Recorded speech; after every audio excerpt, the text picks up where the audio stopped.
Discussing some of the misinformations that are going around in the internet regarding me and the Kada Scott situation. So if you are unaware, Kada Scott is a girl that went missing in Philadelphia on October 4th. So I did know Keon. He was my friend. I met him about 4 or 5 years ago, and he was also the local pharmacist. Now, me and my best friend, we were also mutual friends with Keon. He was our pharmacist.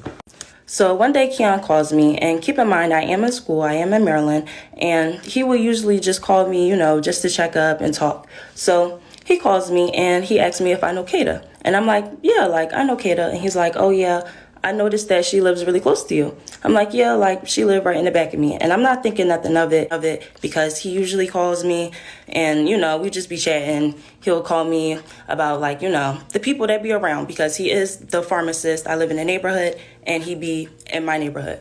So we hang up the phone and that was that. We were only on the phone for 29 seconds. So you can see that this is the day that he called me and this was before Kada went missing. And we were only on the phone for 29 seconds. Also, I know that his name says Elliot in my phone. That's just what we call him.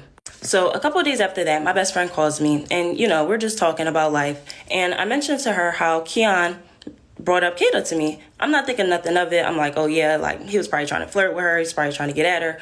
Mind you, me and my best friend, we know Kada because we grew up with her little sister. Now, we didn't know Kada personally because, again, we grew up with her little sister. We were around 12, 11 years old. Kada, she was much older than us, so we didn't really talk to her. So my best friend was like, oh yeah, he probably thought she was cute, and that was that. So right here is the day that I called my best friend and told her that, Keon was trying to get at Kada. This is before she went missing. So a couple days, maybe a week after that, it is reported on October 4th that Kada is missing. So keep in mind, I am in Maryland, so I'm not really into all the Philadelphia news that be going on. So I'm not knowing that Kada is missing until my best friend sends me a text and says that Kada is missing. So this is the day that my best friend tells me that Kada is missing on October 9th. So I'm in my friend's dorm and I call Keon and it's a lot of music and a lot going on in the background. I go somewhere that's quiet and I tell him, Keon, Kada is missing, that girl, she's missing. So he was like, what? And then after that, the phone just hung up.